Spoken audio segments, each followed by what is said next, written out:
Hey everyone, and welcome back to another video. And in this video, I'm going to show you how to add sections onto your Cardco website. Now, this video is going to be particularly useful for individuals. Let's say that you want to go ahead and create different sections on your website so that it's easily organized and easily readable.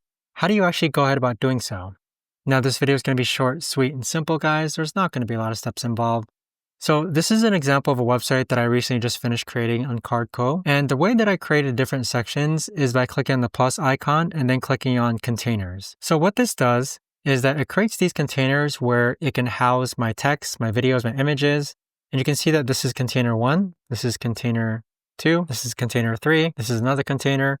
So you can organize different sections by using the container element when you click the plus icon and then click on container. So that's the best and easiest way that I've gone ahead and actually created sections on my Cardco website. If you guys know of a better or easier way to actually do this, let me know in the comments down below. I would love to know. Thanks so much for watching, everyone, and I'll see you guys all in the next video.